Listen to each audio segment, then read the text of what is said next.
Welcome to What You Missed Today from Voice of Emirates, an AI-powered daily news bulletin where we bring you a concise roundup of the top stories we have covered since this morning. From local, Arab and international news to economy, entertainment, sports and lifestyle. I'm the virtual presenter for Voice of Emirates. Now, let's begin with the highlights of what you may have missed today.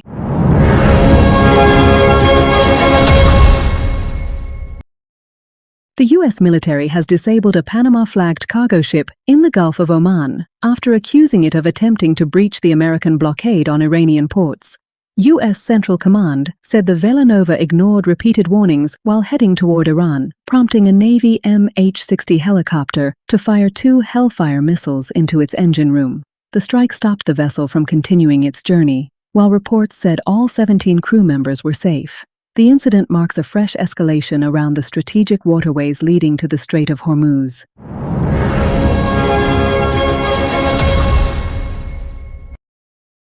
A Palestinian official has called on the UN Security Council to adopt binding resolutions to halt Israeli settlement expansion in the occupied West Bank. The official said statements of condemnation were no longer sufficient and urged the international community to take concrete measures to enforce existing UN resolutions.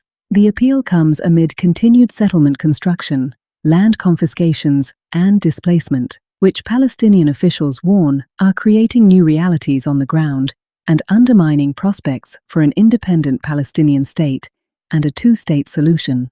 The UN says settlement activity has continued to accelerate in 2026.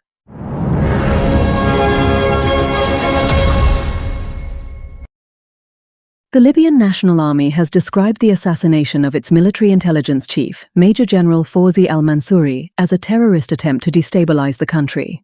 Al-Mansouri was killed after an explosive device targeted his vehicle in Benghazi, with authorities launching an investigation into the attack. The army said security forces would continue pursuing those responsible and prevent armed groups from reorganizing. Officials also called for stronger coordination among Libyan institutions and greater international cooperation to cut financing and cross-border movement of extremist groups.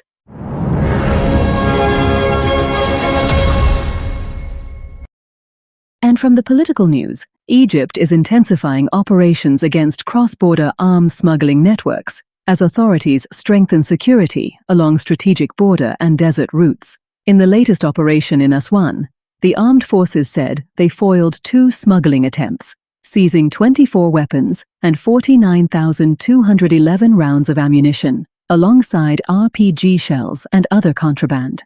Egyptian forces are continuing to pursue other members of the network. Officials say the wider campaign is designed not only to intercept illegal weapons, but also to dismantle organized criminal networks involved in arms trafficking, drugs, illegal gold mining, and irregular migration.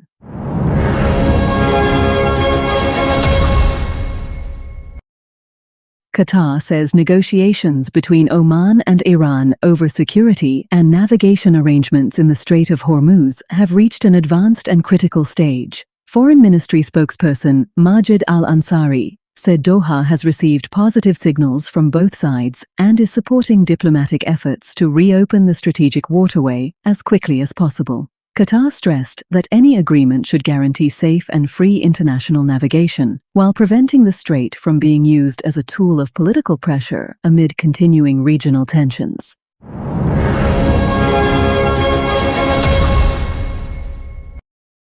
The United States has restructured visa services for South Sudanese citizens and residents, shifting routine processing from Juba to regional hubs in Uganda and Kenya. Under arrangements effective since August 1st, applicants for tourist, student, and other non-immigrant visas must use the U.S. Embassy in Kampala, while immigrant visa applications are handled in Nairobi.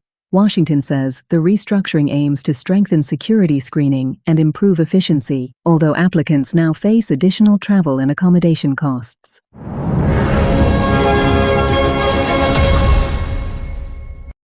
And from the business news, Etihad Payments and UnionPay International have signed a memorandum of understanding aimed at expanding the global acceptance of the UAE's J1 payment cards. Under the agreement, single-scheme J1 cards could be used across UnionPay's international network, covering more than 100 million points of sale and 1.8 million ATMs in over 183 countries. The partnership will also support international transaction processing, settlement, liquidity, and foreign exchange services, strengthening the global reach of the UAE's national payment card system.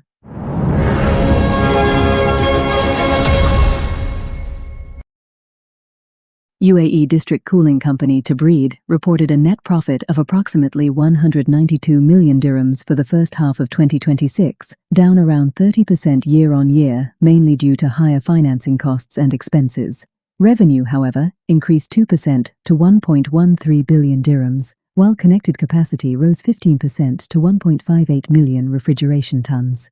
The company also delivered strong cash generation, with net operating cash flow rising 40% to 632 million dirhams and approved an interim dividend of 5 fils per share.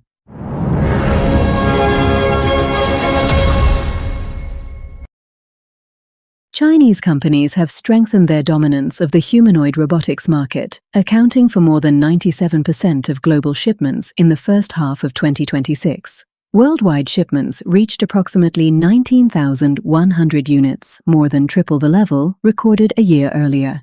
Shanghai-based Agibot emerged as the global leader, shipping around 8,400 robots for a 44% market share, ahead of Unitree Robotics with about 5,900 units. Industrial and commercial applications now represent more than 70% of shipments, highlighting the sector's rapid transition toward real-world deployment.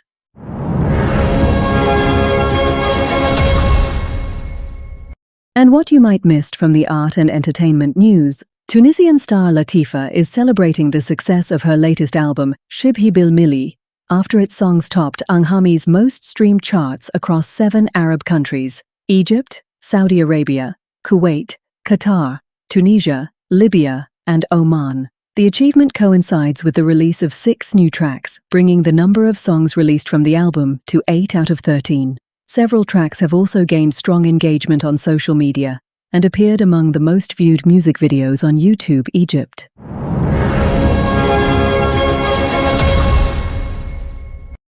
Scientists are using DNA preserved on ancient manuscripts to uncover new details about people and environments from centuries ago.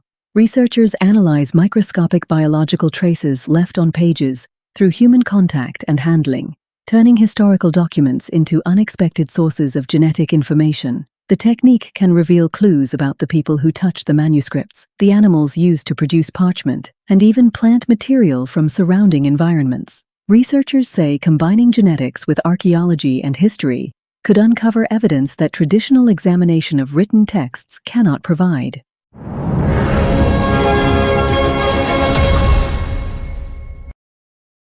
The Louvre has spent more than 8 centuries evolving from a medieval fortress into one of the world's most celebrated museums. Its story began in 1190, when King Philip Augustus built a defensive stronghold on the banks of the Seine. It later became a royal residence before being transformed into a public museum in 1793, following the French Revolution. Centuries of expansion culminated in another architectural landmark in 1989. With the inauguration of I.M. Pei's glass pyramid, creating the striking blend of history, architecture, and art seen today.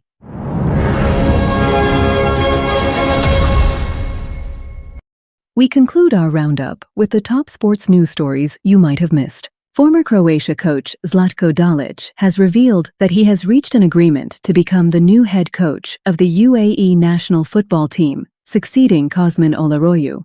Dalic said he will travel to the Emirates within days to begin his new role, with details of his coaching staff still being finalized. The Croatian returns to UAE football after previously managing Al Ain from 2014 to 2017, winning domestic titles and leading the club to the 2016 AFC Champions League final.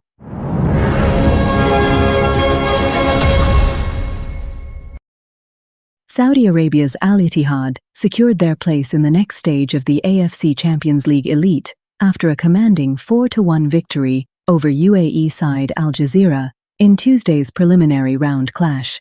Steven Bergwijn scored twice, while Houssem Aouar added the third, and Marwan Al Sahafi completed the 4-goal victory.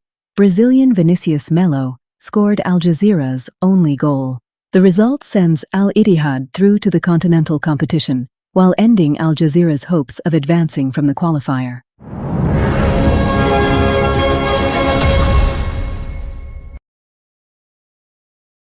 Saudi club Al Riyadh has obtained its financial competence certificate, clearing the administrative requirements needed to register Egyptian international Mahmoud Hassan Trezeguet.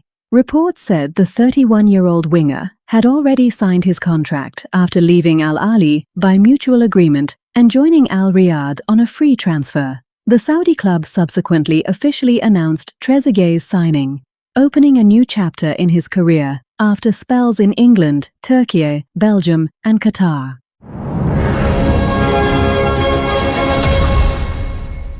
That was your roundup of what you may have missed today from Voice of Emirates. For the full stories, visit our website and follow us on social media for the latest updates. Thank you for watching. See you next time.